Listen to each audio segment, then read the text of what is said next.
Hello प्यारे बच्चों, कैसे हैं आप लोग। पिछले लेक्चर में आपने ताप पर निर्भर करने वाली सभी सांद्रताओं को पढ़ लिया था। अब इस लेक्चर में शुरू करते हैं ताप पर निर्भर न करने वाली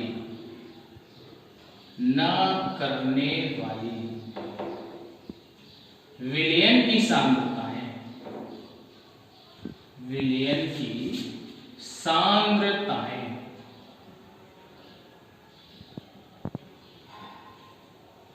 इसके अंतर्गत 4 सांद्रताएं आती हैं। आप लोगों को वीडियो 1 लेक्चर में आपको बताया गया था। आप लोग जो भी स्टूडेंट शुरुआत के लेक्चर ना देखे हों तो उनको देख लेंगे, अपनी कॉपी में नोट बना लेंगे और सबसे महत्वपूर्ण बात, जहां पर आपको समझ में ना आए वहां पर वीडियो को पॉज करके रिवाइंड करके दोबारा से देखें। इस बात को जरूर ध्यान दें। आप जहां पर भी आपको समझने में कठिनाई हो, वीडियो को आप रोक कर रिवाइंड करके दोबारा से देखें। तो आइए प्रारंभ करते हैं। ताप पर निर्भर न करने वाली सांद्रताओं में पहली सांद्रता आती है परसेंटेज W/W। आप लोगों को पता है मोस्टली केसेस में ऊपर विलेय और नीचे विलयन रहता है, तो इस आधार पर इसका फॉर्मूला बनेगा परसेंटेज W/W 100 में देखी जाएगी तो बनेगा फॉर्मूला इसका विलेय की ग्राम में मात्रा, विलेय की ग्राम में मात्रा बटे, अब ये W हो जाएगा विलयन के लिए, विलयन की ग्राम में मात्रा और गुणा 100। ये फॉर्मूला बनेगा हमारा W/W परसेंटेज के लिए। और ऐसा ही फॉर्मूला बन सकता है ppm के लिए, जो कि 10 से पावर 6 में देखते हैं। तो ppm W/W हो जाएगा विलेय की ग्राम में मात्रा, विलेय की ग्राम में मात्रा बटे विलयन की ग्राम में मात्रा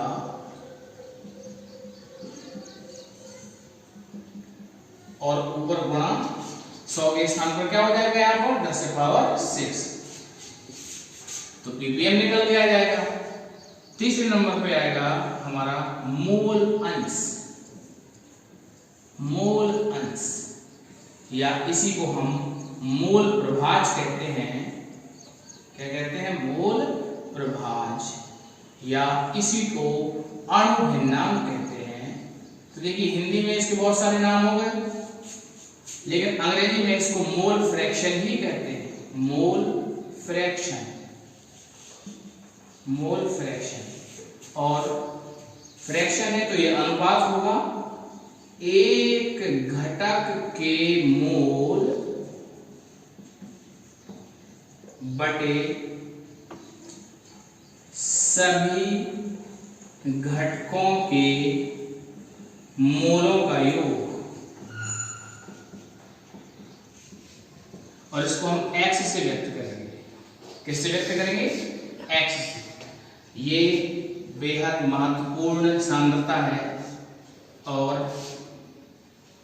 इसका उपयोग इस चैप्टर में काफी ज्यादा आगे होने वाला है, तो आप लोग इसको ध्यान दें।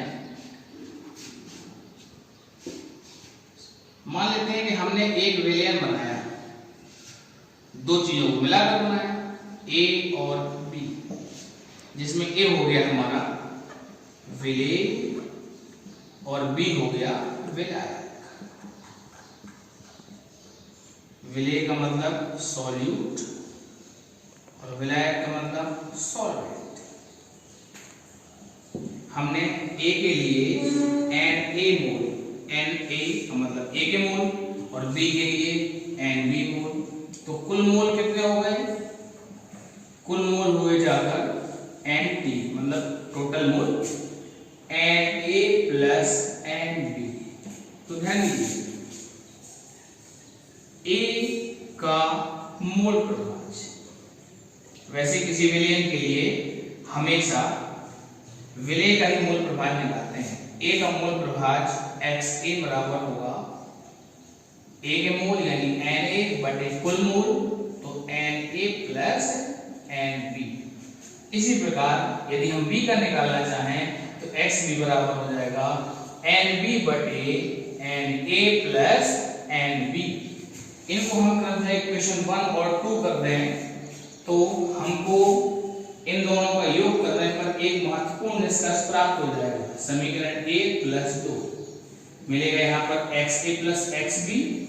और देखिए दोनों में अगर हम देखें तो लस आ रहा है Na प्लस Nb, ये कॉमन हो जाएगा। चलिए इसको अलग से फिर से लिख लेते हैं, Na प्लस Nb धन यहाँ Nb बटे Na प्लस Nb। तो देखिए अब इन दोनों का लासा लेने पर हमको क्या मिलेगा, Na प्लस Nb, और ऊपर क्या मिल जाएगा फिर से वही Na प्लस Nb। तो आप देख पा रहे हैं ये कैंसिल हो जाएंगे, टोटल वैल्यू हमको 1 निकल आएगी। मतलब ये हुआ कि यदि किसी विलयन में दो घटक हैं तो दोनों के मूल प्रभाजों का योग 1 आएगा, XA धन XB बराबर 1। या इसको ऐसा भी लिख सकते हैं कि XB बराबर 1 माइनस XA। किसी एक घटक का मूल अंश हम निकाल लें तो दूसरे वाले का हमको एक से घटाकर प्राप्त हो जाएगा। कब? बाइनरी सॉल्यूशन में। बाइनरी सॉल्यूशन का मतलब होता है ऐसे विलयन जिनमें केवल एक मिले और एक विलायक हो। इसमें क्या बढ़ा देंगे, मान लीजिए C घटक है तो यहाँ हो जाएगा Na plus Nb plus Nc। इस बात को ध्यान रखेंगे। अब देखिए इसके बाद चौथा आता है इसमें मोललता। मोललता, मोलैलिटी, MOLALIT। इसको हम स्मॉल m लिखते हैं और ये इस वजह से महत्वपूर्ण है क्योंकि ये देखी जाती है 1 kg विलायक में। किसमें देखते हैं? 1 kg विलायक में। इसको आप अच्छी तरह से दिमाग में रखें। अभी तक हमने जितनी सांद्रताएं पढ़ी हैं उन सब में विलयन बटे में रहता है, फॉर्मूले जो बनाते हैं, और इस सांद्रता में यानी मोलरता में ये विलायक की किलोग्राम में मात्रा रखी जाती है। इसकी परिभाषा देखते हैं। 1 किलोग्राम विलायक में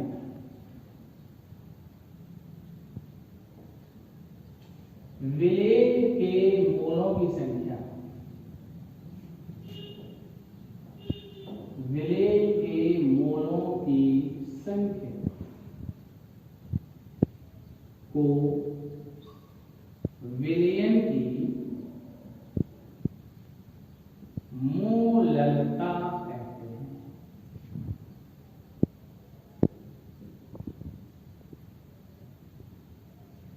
फॉर्मूला क्या बनेगा? मोललता स्मॉल m बराबर विलेय के मोलों की संख्या, जिसको हम n लिखते हैं, अपॉन विलायक का kg में भार, इसको हम लिखते हैं WK। ध्यान रखिए सवालों में इस फॉर्मूले की आवश्यकता पड़ेगी। अब देखिए आपने सभी प्रकार की सांद्रताओं को पढ़ लिया, इनको एक दूसरे में बदल भी सकते हैं। तो दो प्रकार के आपने टर्म पढ़े, एक तो ताप पर निर्भर करने वाली और दूसरी ताप पर निर्भर न करने वाली। तो जो ताप पर निर्भर नहीं करती, इनको आज आपने इस लेक्चर में पढ़ा हुआ है, इनको आपस में एक दूसरे में बदलने के लिए हमको घनत्व की कोई आवश्यकता नहीं होती। लेकिन यदि ताप पर निर्भर करने वाली सांद्रताओं को ताप पर निर्भर करने वाली सांद्रताओं में बदलेंगे तो वहां पर हमको घनत्व की आवश्यकता होगी। इस बात को बहुत अच्छी तरह से दिमाग में रखिए। एक टेबल से दूसरे टेबल में जाएंगे तो हमको घनत्व की आवश्यकता पड़ेगी, जबकि एक ही टेबल में यदि एक दूसरे में कोई परिवर्तन कर रहे हैं तो वहां पर हमको घनत्व की कोई आवश्यकता नहीं पड़ेगी। अच्छी तरह से ध्यान रखिए बच्चों इसको। अब यहाँ सवालों को लगाने के लिए हमें कुछ यौगिकों के अनुभाग पता होने चाहिए। तो देखते हैं आगे कुछ प्रमुख यौगिकों के मोलर द्रव्यमान। मोलर द्रव्यमान इसका मात्रक हम क्या लिखेंगे यहाँ पर, ग्राम प्रति मोल। और इसी को हम अनुभार भी कहते हैं। आप लोग कक्षा 9 से इसको निकाल रहे हैं, लेकिन फिर भी आप में से कुछ विद्यार्थियों को आज भी अनुभार निकालने में कठिनाई रहती है। तो मैं कुछ यौगिकों के अनुभार आपको बता रहा हूँ, यहाँ सिखा रहा हूँ, और उनको आप सीधे याद कर ले तो ज़्यादा बेहतर रहेगा, सवालों में आपको आसानी रहेगी। देखिए पहला यूरिया, इसका फॉर्मूला होता है NH2CONH2। अब देखिए इसमें कौन कौन सा है, नाइट्रोजन है, हाइड्रोजन, कार्बन। तो इनके हमको परमाणु भार पता होना चाहिए, इस तरफ लिख देता हूं मैं। नाइट्रोजन का होता है N14, देखिए नाइट्रोजन N14 14 लिखा हुआ है, ऐसे इसको लिखते हैं हम 7 N14, जिसमें 7 होता है परमाणु क्रमांक और 14 होता है परमाणु भार। इसी प्रकार से हमको हाइड्रोजन जरूरत पड़ेगी यहाँ, तो ये होता है 1H1 एक होता है इसका। इसके बाद कार्बन आया तो ये होता है 6C12 परमाणु भार 12 हो जाएगा। ऑक्सीजन आया तो हो जाएगा 8O16 परमाणु भार 16 हो जाएगा। तो जब हम इसको रख के सब जोड़ देंगे तो अनुभार यानी मोलर द्रव्यमान निकल आएगा इसका। तो नाइट्रोजन देखिए कितना है इसमें, 1 और 1 2, टोटल 2 हुआ, एक यहाँ से और एक यहाँ से, टोटल 2 हुआ। तो 14 दूना कितना हो गया, 28 धन। हाइड्रोजन ये कितना है, 2 और 2 ये 4 हो गया, तो एक 1 होता है तो 4 का 4 हो जाएगा। प्लस कार्बन एक ही है 12 हो जाएगा, ऑक्सीजन एक है 16 हो जाएगा। जो इनको जोड़ेंगे हम तो 6 और 2 8 और 4 12 और 8 20 की 0 वहां से 2 2 और 1 3 और 1 4 और 2 6 60 ग्राम प्रति मोल। दूसरा ग्लूकोज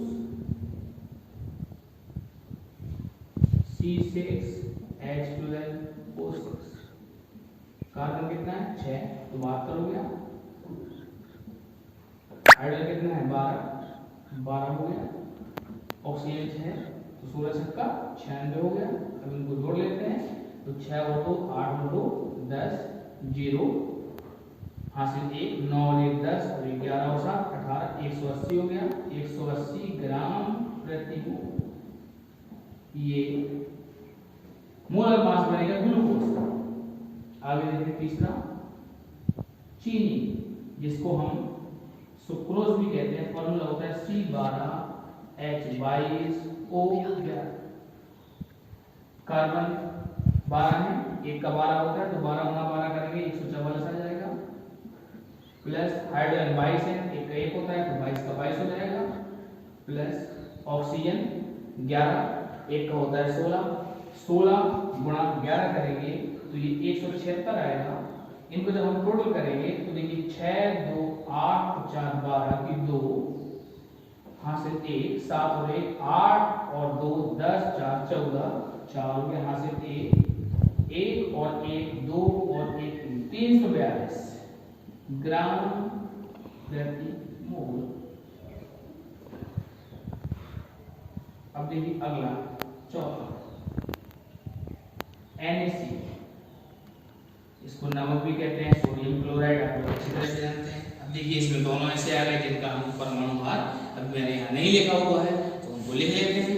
तो ये होता है 11Na23 परमाणु क्रमांक सोडियम का 11 परमाणु भार बना जाके 23 और क्लोरीन होता है 17Cl35.5 तो उसका 35.5 हो गया। इसको हम देखेंगे तो सोडियम 1 है ये मिला 23 धन क्लोरीन भी 1 है 35.5 इनको टोटल करेंगे तो मिलेगा 58.5 मात्रक वही ग्राम प्रति मोल। मोलर मास के लिए मात्रक लिखा जाएगा। अनुभार अगर हम लिखते हैं तो इसमें मात्रक लिखने की कोई जरूरत नहीं होती। अगला देखिए NaOH, सोडियम हाइड्रोक्साइड है, इसमें देखिए सोडियम 1 है तो ये 23 हो गया, ऑक्सीजन 1 है तो 16 हो गया, और हाइड्रोजन 1 है तो 1, सबका टोटल करेंगे तो 40 हो जाएगा, 40 ग्राम प्रति मोल। अगर देखिए HNO3 नाइट्रिक अम्ल है, तो देखिए हाइड्रोजन 1 है इसमें, 1 धन नाइट्रोजन 1 तो 14 हो गया, धन ऑक्सीजन 3 तो 1 का 16 करके 48 हो गया, टोटल करेंगे इसका 63 ग्राम प्रति मोल हमको प्राप्त हो जाएगा। तो इसी प्रकार हम किसी भी यौगिक के मोलर मास या अणुभार की आवश्यकता होगी तो उसको हम ऐसे ही निकाल लेंगे, और इनका जो भी ज्यादा उपयोग होता है तो इनको हम याद भी कर लेंगे, तो सवालों में हमको आसानी होगी, सवाल सरलता पूर्वक हल हो जाएंगे और सीधे से हम इनको कंप्लीट कर सकते हैं। देखिए बच्चों, अब इन सांद्रताओं से संबंधित कुछ सवालों को हल कर लेंगे। तो मेरे साथ लिखेंगे आप लोग अपनी कॉपी में क्वेश्चन नंबर 1, ग्लूकोज के जल में बने विलयन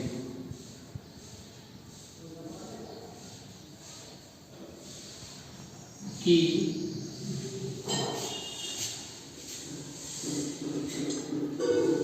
विलयन में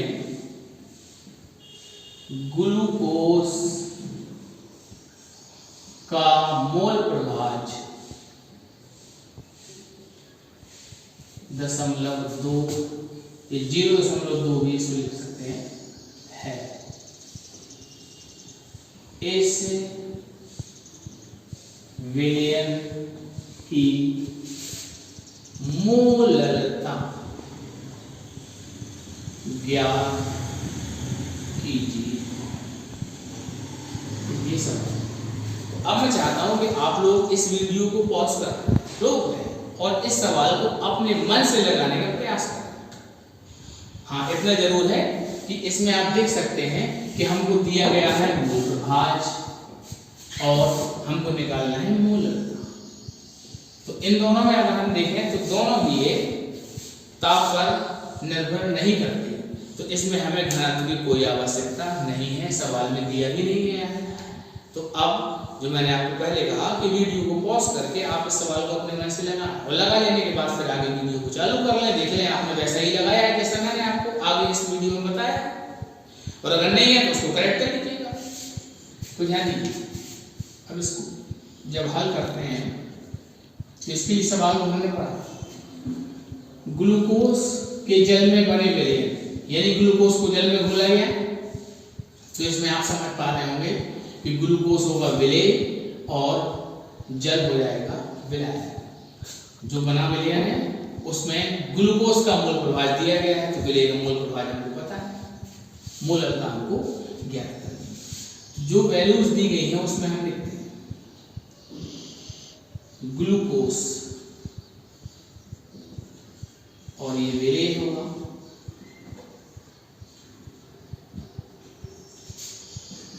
का मोल प्रभाज, ग्लूकोज का मोल प्रभाज यानी X ग्लूकोज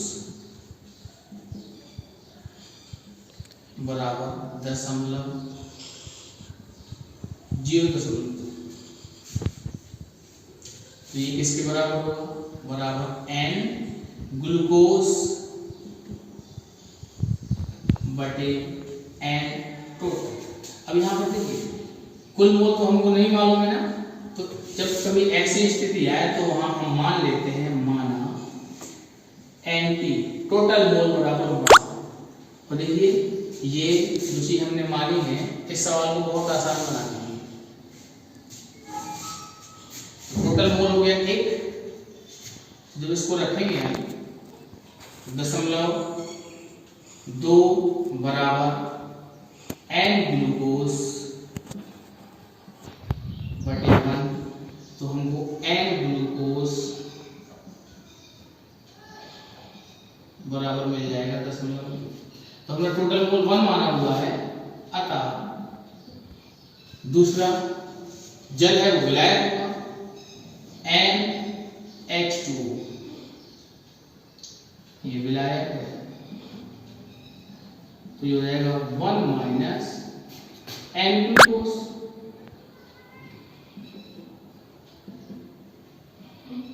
यानी 1 माइनस 0.2 तो आ गया 0.8।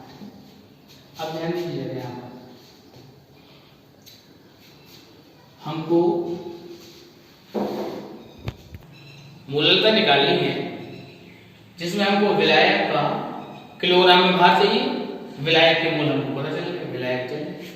तो यहां से हम निकालेंगे WH2O, यानी विलायक की मात्रा, और ये बराबर होगी NH2O इंटू H2O का मोलर द्रव्यमान।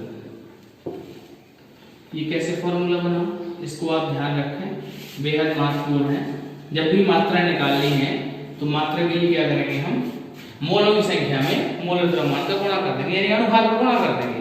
कैसे आया निकल के, जैसे कि आपने पता होगा, आपको याद होगा, मोलों की संख्या बराबर ग्राम में भार बटे अणुभार। पक्षांतर करेंगे तो विलायक की यानी ग्राम में मात्रा बराबर हो जाएगा मोलों की संख्या गुणा मोलर द्रव्यमान। तो अब देखिए मान रखते हैं NH2 कितना है 0.8 गुणा H2O का मोलर द्रव्यमान कितना होता है 18। ये तो पता होगा, H2O हाइड्रोजन 2 है तो 2 हो गया, प्लस ऑक्सीजन 1 है तो 16, दोनों को ऐड करेंगे तो 18 आ जाएगा। ये हमको ग्राम में मात्रा प्राप्त होगी, लेकिन हमको यहाँ किलोग्राम में चाहिए होती है। WKG बराबर हो जाएगा 0.8 गुणा 18 बटे 1000, ये केजी मिल गया। बस अब लगा देते हैं फॉर्मूला, मोलरता स्मॉल m बराबर N ग्लूकोज, क्योंकि मोलों की संख्या बटे WKG। तो देखिए N ग्लूकोज कितना है, ये 0.2 बटे WKG कितना है, निकाला हमने 0.8 गुणा 18 बटे 1000, तो 1000 के ऊपर पहुंच जाएगा, हमको मिलेगा 0.2 गुणा 1000 बटे 0.8 गुणा 18। अब ध्यान दीजिए, ये जो हम कैलकुलेट करेंगे, कैलकुलेट तो आप लोग कर ही सकते हैं ना घर पे, इसको कैलकुलेट कर लेंगे तो जो वैल्यू निकल कर आएगी उसका मात्रक बन जाएगा मोलर, और इसी को हम ऐसा भी कह सकते हैं कि मोल पर केजी विलायक। ध्यान रखिए यहाँ विलायक इतनी जरूरी है क्योंकि ये अकेली ऐसी सांद्रता है जिसमें विलायक के द्रव्यमान का उपयोग किया जाता है। बाकी सभी सांद्रताओं में हम विलयन की मात्रा या आयतन लेते हैं। ये बात आपको अच्छी तरह से ध्यान रखनी है, काफी महत्वपूर्ण है, और यही अंतर है इसमें मोलरता में और बाकी सभी सांद्रताओं में। बेसिक डिफरेंस ये है। तो देखिए यहाँ इसको आप कैलकुलेट कर लेंगे और आंसर प्राप्त करेंगे। अब देखिए इसी फॉर्मूले की सहायता से हम एक जनरल फॉर्मूला बनाने की कोशिश करते हैं। मोलरता स्मॉल m बराबर 0.2 क्या था, 0.2 क्या था देखिए जरा गौर करके, x ग्लूकोज, और ग्लूकोज का मतलब हो गया विलेय, और विलेय का मतलब हो जाता है A, तो XA इनटू देखिए 1000, ये अचल संख्या है जो क्यों रहेगी, 0.8 क्या है 0.8 देखिए जरा इसमें, ये NH2 यानी विलायक की मोल है, इसको हम लिख सकते हैं XB, और ये 18 क्या है 18 देखिए यहाँ H2 मोलर का मान, H2 मतलब विलायक, तो हम कह सकते हैं MB, V फॉर विलायक और M हो गया उसका मोलर मास। तो ये जनरल फॉर्मूला बन गया। इसको एक और तरीके से हम याद रख सकते हैं कि हमको B निकालना नहीं है तो m बराबर XA into 1000 upon 1 minus XA into MB। इस फॉर्मूले का उपयोग करके हम सीधे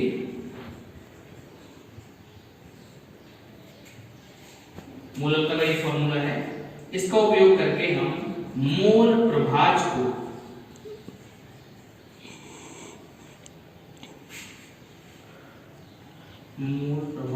तथा मोल अल्फा के संबंध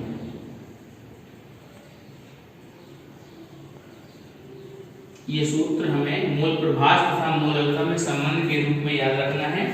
तो आपको ये सवाल लगाने की जरूरत नहीं है। जब कभी ऑब्जेक्टिव हल करना हो तो सीधा सा हम इसमें वैल्यू रख देंगे। XA देखिए सवाल में दिया हुआ था, XA का मान है 0.2 और विलायक चूंकि जल है तो यहाँ पर उसका अनुपात 18 हो जाएगा। तो केवल हम 0.2 और 18 रखकर कैलकुलेट कर लेंगे तो हमको इस विलेन की मोलता प्राप्त हो जाएगी। कर सकते हैं कि वैसा ही लगा, आपका आंसर उतना ही आया, नहीं तो कोई गड़बड़ी है तो आप उसको सही कर लीजिए और करेक्ट कर लीजिए। तीसरा क्वेश्चन देखिए, इसको भी आप ऐसे ही करेंगे, पहले मेरे साथ लिखेंगे। H2SO4 के जल में बने देसी मूलक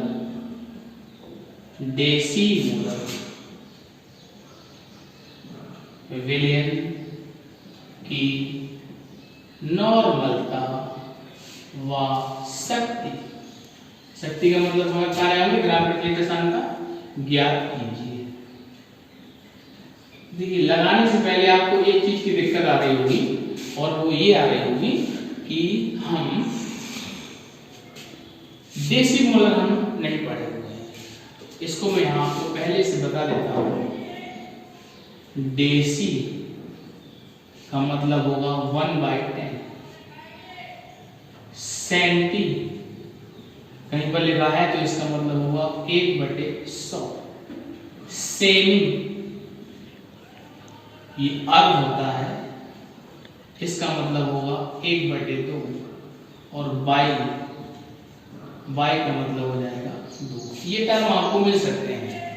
तो अब आप वीडियो को पॉज करके सवाल को लगाएंगे और फिर अब आप देखिए कैसे ये सवाल हल होगा। हल करते हैं इसको। मूल अर्थ देखिए, H2SO4 विलेय होगा। ध्यान रखें, सबसे पहले तो हमको ये पता लगाना होता है कि कौन विलेय है और कौन विलायक है। ये कंफर्म हो गया। तो विलयन किसका बनेगा? H2SO4 का। H2SO4 विलयन की मोलरता कैसे पता चला? लिखा हुआ है डेसी मोलर। मोलर से पता चला ये मोलरता का मान है बराबर। इसको हम पहले ऐसे लिख देते हैं, डेसी मोलर। इसका मतलब हो जाएगा 1/10n, या इसको हम केवल m/10 भी लिख सकते हैं। ये भी आप लोग जान लीजिए, काफी महत्वपूर्ण जानकारी है, कई सवालों में इसका उपयोग होगा। अब m/10 मोलरता कंफर्म हो गया। तो हम नॉर्मलता निकालना चाहते हैं। तो आपने पढ़ा हुआ है फॉर्मूला नॉर्मलता n बराबर m into nf, n factor. इसको आप किसी भी लिख सकते हैं, nf इंटू n। अब n फैक्टर किसके लिए? H2SO4 के लिए।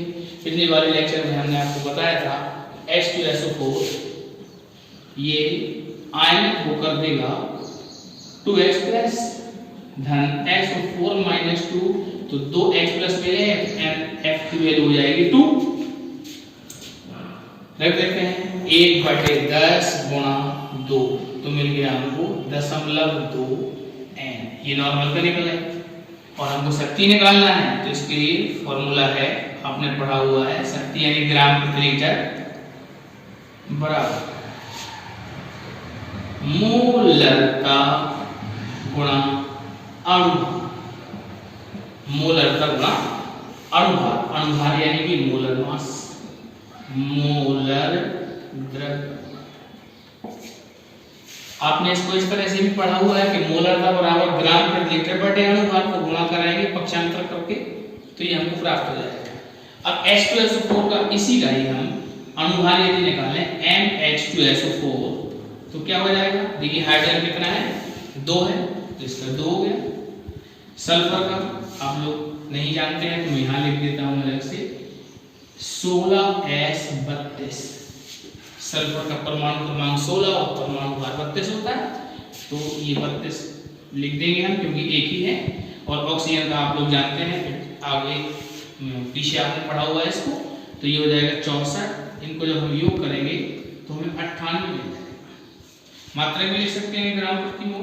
हाँ, तो इसका मोलर मास हो जाएगा 98। अब हमको ये वैल्यू यहाँ रख देंगे, तो मोलर का 1/10 हो गई और मोलर मास इसका हो गया 98। कैलकुलेट करेंगे तो 9.8। अब मात्रा हो जाएगा इसका ग्राम प्रति लीटर। तो इस प्रकार से देखिए था ये बहुत आसान सवाल, लेकिन इसमें एक चीज जो डेसी थी उसको हमने समझ लिया, और इस तरह से अन्य यदि कोई इकाई हमको लिखी हुई मिलती है तो उसको हम समझ लेंगे। इस सवाल को अगर हम एक और दृष्टिकोण से समझने का प्रयास करें कि हमको यहाँ मोलरता से नॉर्मलता और शक्ति यानी ग्राम प्रति लीटर सांद्रता निकालनी थी, और ये दोनों टेम्परेचर इंडिपेंडेंट टर्म है, यानी पहली वाली टेबल में ही आपस में कन्वर्जन हो रहा है, तो हमें यहाँ पर घनत्व की कोई आवश्यकता नहीं है। इतना आप लोग अच्छी तरह से समझ लीजिए। देखिए अगले सवाल में हम टेबल 1 से 2 में जाते हैं, तो सवाल को लिखते हैं साथ में। ग्लूकोज भी लिख सकते हैं इसको, ग्लूकोज के जल में बने हुए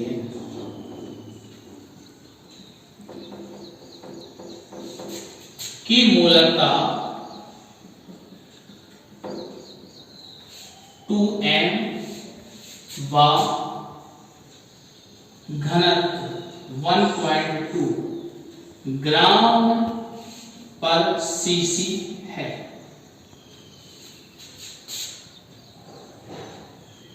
इसकी मोलरता ज्ञात कीजिए।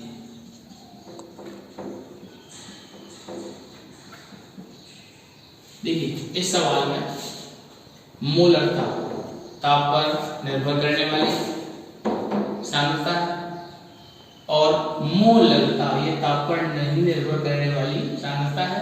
तो इनको एक दूसरे में बदलने के लिए आपको घनत्व की आवश्यकता रहती है, जैसे कि मैंने पहले बताया था आपको, और यहाँ पर घनत्व सवाल में दिया भी हुआ है। तो वीडियो को पॉज करके आप इस सवाल को अपने से लगाएं और इसके बाद फिर आप वीडियो को आगे बढ़ाएं। देखते हैं सवाल का हल क्या होगा। देखिए इसमें जो चीजें पहले हमको दी गई हैं वो हम लिखते हैं। ग्लूकोज ये विलेय होगा जो कि जल, इसको हम विलायक कहेंगे।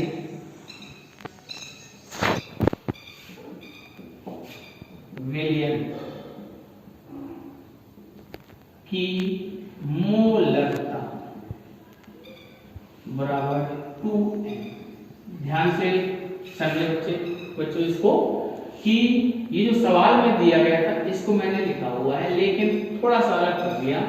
क्या किया कि ग्लूकोज प्लस जल अलग अलग लिखा, इसी का विलय बना हुआ है तो मोलरता 2m है वो हमने लिख दी। लेकिन हमने यहाँ पर क्या किया, विलय और विलायक को अलग अलग कर लिया और जो विलयन बना उसको भी अलग अलग लिख दिया। अब मोलरता की डेफिनेशन यदि आप जानते हो तो आपको पता होगा 1 लीटर विलयन में उपस्थित मोलरता कहते हैं। तो ये 2m है, ये वास्तव में क्या है, मोल प्रति 1 लीटर। तो अगर हम इन तीनों की जानकारी को अलग अलग यानी विलय, विलायक और विलयन की जानकारी को अलग अलग लिख पाए तो ये सवाल और इस तरह के सभी सवाल आपके बहुत आसानी से हल हो जाएंगे। हमको बहुत ज्यादा दिक्कत नहीं आएगी और बहुत ज़्यादा फॉर्मूले भी हमको लगाने की आवश्यकता नहीं पड़ेगी। तो ध्यान देना कौन कौन सी वैल्यू दी गई है। अब मोल प्रति लीटर में, तो ये मोल होते हैं किसके, विलेय और लीटर ये वेरिएंट का होता है। तो ध्यान दें यहाँ पर एन ग्लूकोज, ग्लूकोज का फॉर्मूला भी लिख सकते हैं यहाँ पर C6H12O6 बराबर कितना हो गया, विलेय है क्योंकि, तो विलेय वाली टेबल में हमने इसको लिखा। लीटर में आयतन कितना हो गया, तो ये विलेय के नीचे लिख लिया हमने, ये हो गया 1 लीटर। इसको हम VL भी लिख सकते हैं, VL बराबर 1 लीटर। और सवाल में हमने घनत्व दिया है, घनत्व बराबर 1.2 ग्राम पर सीसी। 11th में आपने पढ़ा हुआ है कि 1 सीसी बराबर होता है 1 ml। इस जानकारी को हम यहाँ लगाएं तो सीसी और ml बिल्कुल एक हो गए। तो इसके पहले जो VL 1 लीटर लिखा था, यदि इसको हम बदल पाए मिलीलीटर में तो 1000 ml हो जाएगा, 1000 मिलीलीटर। तो अब हम निकाल सकते हैं विलयन का द्रव्यमान, विलयन का द्रव्यमान यानी W भार। ये दोनों सेम होते हैं केमिस्ट्री में, ध्यान रखिए द्रव्यमान और भार केमिस्ट्री में सेम है, फेस में अलग अलग है, इस बात को जरूर आपके दिमाग में रखें। तो द्रव्यमान बराबर होता है क्या फॉर्मूला, आयतन गुणा घनत्व। आयतन कितना है 1000, घनत्व 1.2। यदि हम इसकी मात्रा लिखते हैं तो सब मात्रा कैंसिल भी हो जाएंगे, केवल हमको क्या मिलेगा ml। ध्यान रखिए ml, सॉरी ml, W है तो ग्राम। तो ये खत्म कर देंगे, हमको मिल जाएगा 1200 ग्राम। ये हमको विलयन का द्रव्यमान प्राप्त हो गया। अब निकालना क्या चाहते हैं, मोलरता। क्या निकालना चाहते हैं, मोलरता। इसलिए हमको विलायक के द्रव्यमान की आवश्यकता है और वो भी किलोग्राम में। तो WH2। अब आप जानते हैं कि विलयन बनता कैसे है, दोनों को जोड़ने पर। तो अगर किसी एक की मात्रा निकालना चाहते हैं तो विलयन में से घटा दें, तो ये हो जाएगा W विलयन माइनस W विलेय। तो W विलेय कितना हो गया 1200 और W विलेय, अब विलेय ध्यान देना यहां हम ग्लूकोज है 2 मोल, तो यहां हम निकाल सकते हैं W C6H12O6 ग्लूकोज यानी आपने पढ़ा हुआ है पहले मोलों की संख्या गुणा मोलर द्रव्यमान यानी कि अणुभार। पिछले वाले सवाल में इसको लगाया था हमने, तो मोल की संख्या हो गई 2 और इसका अनुपात कितना होता है ग्लूकोज का 180, आ गया 360 ग्राम। अब ये विलेय की मात्रा आ गई, यहाँ पर हम इसको घटा देंगे 360, तो ये घटाने पर मिलेगा हमको 0 या 4, 11 में से 840 ग्राम। ध्यान रखिए ये हमको किलोग्राम में चाहिए होता है, तो W kg बराबर हो गया 840 बटे 1000 kg। अब देखिए यहाँ हमने टेबल बना ली, जो मात्राएं जो मान हमको दिए गए थे वो हमने लिख लिए और इसके बाद फिर जिनकी आवश्यकता थी वो हमने निकाल लिए। अब न केवल मोलता बल्कि सभी प्रकार की सांद्रताएं हम इस टेबल की सहायता से निकाल सकते हैं। प्यारे बच्चों, इस टेबल को बनाने की प्रैक्टिस आप करेंगे। शुरुआत में आपको टाइम जरूर ज्यादा लग सकता है, लेकिन 1-2 बार जब आप बनाएंगे तो ये मेरा मानना है कि आप इसको 1 मिनट के अंदर बना सकते हैं। आप इसकी अच्छी तरह से प्रैक्टिस करें बनाने की। तो अब ध्यान दीजिए, मोलता हमको निकालनी थी। मोलता स्मॉल m बराबर n/W kg।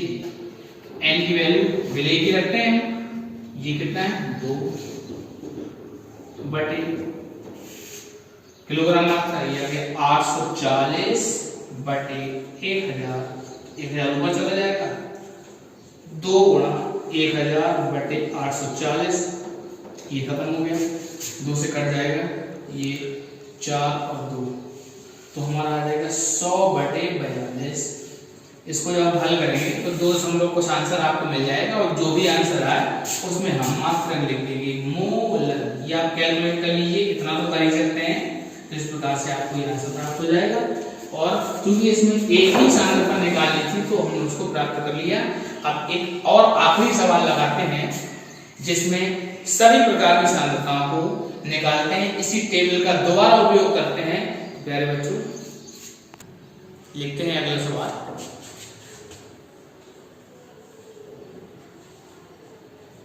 चार प्रेशर W बटे W, इसके स्थान पर भारानुसार लिखा हुआ भी आपको मिल सकता है, जिसमें दोनों W रहेंगे ऊपर और नीचे।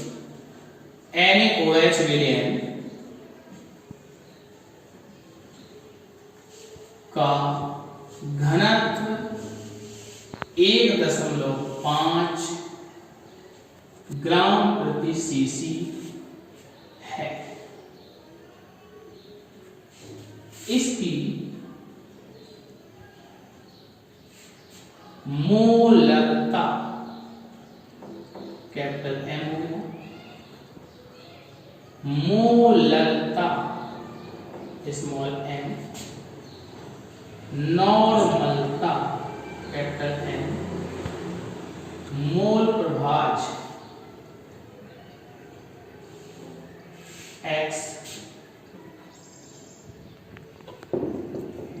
शक्ति ज्ञात कीजिए।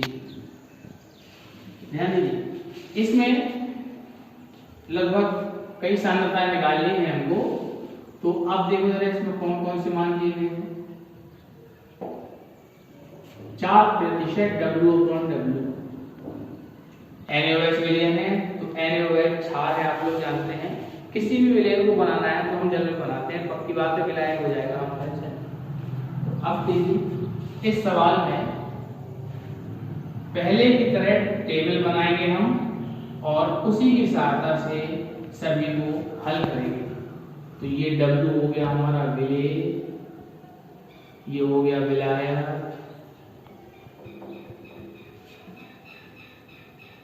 परसेंटेज वाले केस में मैंने आपको बताया था कि विलयन को हम 100 ml मानेंगे, 100 मानेंगे, अगर ml मानेंगे, और ये W वाला है तो इसमें ग्राम मानेंगे। तो बनाते हैं पहले की तरह टेबल, विलेय,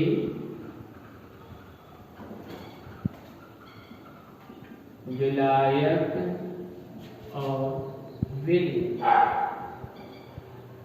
विलेय कौन हो गया? NaOH। विलायक कौन हो गया? जल H2O। विलयन बन जाएगा, दोनों को हम जोड़ देंगे, NaOH धन H2O, दोनों को मिलने पर प्राप्त होता है। तो अब ध्यान दीजिए, जो वैल्यू दी गई है इसमें हम मान लेते हैं, माना W बराबर 100 ग्राम। क्यों? क्योंकि 4% W/W दिया है। हाँ तो बच्चों, ये हमने वैल्यू इसमें लिख दी। अब देखिए विलेय 4% है तो ये हम लिख देंगे W, यहां पर हो गया 4 ग्राम। ये 100 है तो ऊपर विलेय रहता है 4 ग्राम हो गया। विलायक के लिए हम घटा देंगे 100 से, 100 - 4 बराबर होगी 96। कितनी बात समझ में आई? ये जानकारी हमको यहाँ परसेंटेज 4 W/W से प्राप्त हुई। अब घनत्व किसका दिया है? विलयन का ही रहता है हमेशा, वो लिख दिया हमने। घनत्व बराबर 1.5 ग्राम पर सीसी। तो अब हम यहां से आयतन निकाल सकते हैं। आयतन बराबर द्रव्यमान बटे घनत्व। द्रव्यमान बराबर आयतन गुणे घनत्व, पिछले वाले में हमने लगाया था। यहाँ आयतन की आवश्यकता है हमको, क्यों है? क्योंकि यहाँ पर देखिए हमको मोलरता निकालनी है, नॉर्मलता निकालनी है, शक्ति निकालनी है, तो इन सब में विलयन के आयतन की आवश्यकता रहती है। द्रव्यमान कितना हो गया? 100 बटे घनत्व 1.5। तो ये हम पूरा सीसी, ठीक है। तो देखिए यहाँ वैल्यू रख देंगे 100 बटे 1.5, तो ये सीसी और एमएल में हमको प्राप्त हो जाएगा। दशमलव खत्म करेंगे तो 1000 हो जाएगा। ये लीटर में बदलने के लिए हम इसको 1000 का भाग करेंगे, कैंसिल हो गया। 1/15 लीटर हमको ये विलयन का आयतन प्राप्त हो जाएगा, जिसको हम लिखेंगे VL, लीटर में आयतन।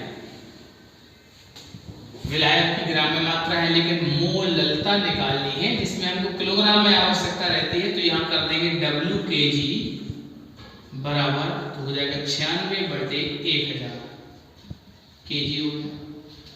इसी में हमको आवश्यकता रहती है विलेय की मोलों की, तो यहाँ हमने निकाल लिया NaOH बराबर ग्राम में भार बटे अनुभार या मोलर मास, ग्राम भार 4 बटे 40 या 1/10 या 0.1। एक टर्मोन निकालना है हमको मोल प्रभार, जिसमें हमको विलायक के भी मोलों की आवश्यकता रहती है। तो यहाँ हम निकाल सकते हैं NH2O बराबर ग्राम में भार हो गया 96 और अनुभार होता है इसका 18। 18 पंचे 90, 5 6 रह जाएगा, 18 की 54, 5.33 हमको प्राप्त हो जाएगा। देखिए अब हमने सारी जानकारी यहाँ इन टेबल्स में लिख ली है। अब जो भी फॉर्मूला हम लगाएंगे वो मान हमको प्राप्त हो जाएगा। तो देखिए क्रम से निकालते चलते हैं। पहले हम निकालेंगे मोलरता। मोलरता कैपिटल M बराबर होता है N/VL, मोल प्रति लीटर। विलेय की मोल की संख्या बटे आयतन लीटर। मोल की संख्या कितनी है? 0.1। विलेय कौन? NaOH। आयतन लीटर हमने निकाला 1/15, तो ये पहुंच जाएगा ऊपर 1.5 कैपिटल M आंसर। ये कितना आसान था, केवल हमको टेबल बनाने की देर थी, वो आप प्रैक्टिस करके सीख लेंगे। इसके बाद हमको निकालना है क्या? मोललता। मोललता स्मॉल m, ये होता है N/Wkg। विलेय की मोल की संख्या बटे विलायक का kg में भार, n की वैल्यू 0.1 ही रहेगी। Wkg यहाँ से देखिए जरा 96 बटे 1000, तो 1000 पहुंच जाएगा ऊपर। 1000 गुणा 0.1 बटे 96, ये कैंसिल, तो हमको मिलेगा 100 बटे 96। जब इसको आप हल करेंगे तो आपको मिलेगा 1.04 स्मॉल m। दूसरा आंसर मिल जाएगा। और क्या निकाला? नॉर्मलता। तो देखिए नॉर्मलता n बराबर होता है n फैक्टर इनटू मोलरता कैपिटल M। और NaOH के लिए n फैक्टर की वैल्यू क्या हो जाएगी? देखिए ये OH नेगेटिव बन देगा, तो इसके लिए यहाँ लिख देता हूं मैं NF बराबर हो जाएगा 1। तो 1 गुणा मोलरता कितना निकाल सकते हैं हम लोग? 1.5, उतना ही रहेगा 1.5 कैपिटल M। अब निकालना है हमको मोल प्रभार। तो देखिए इस तरफ देख लेते हैं बोर्ड में, मोल प्रभार ये हमेशा विलेय के निकाले जाते हैं। जब सवाल में ना लिखा हो तो केवल हम निकालेंगे विलेय के, यानी NaOH। तो ये हो जाएगा NaOH बटे NaOH प्लस NH2। वैल्यू रख देते हैं 0.1 बटे 0.1 धन 5.33। इसको हल कर लीजिए, आंसर मिल जाएगा आपको। मात्रा कोई होगा नहीं इसमें, क्योंकि ये अनुपात होता है। और क्या रहेगा? शक्ति शक्ति, ये हमेशा ग्राम प्रति लीटर में रहती है, ग्राम प्रति लीटर। तो आप लोग पढ़ चुके हैं इसको, बराबर होता है मोलरता गुणा अणुभार। मोलरता निकाल चुके हैं हम लोग, कितना आया था इसका मान मोलरता का, देखिए 1.5, और अणुभार कितना होता है NaOH का 40 होता है, तो गुणा करेंगे 15 चौके 60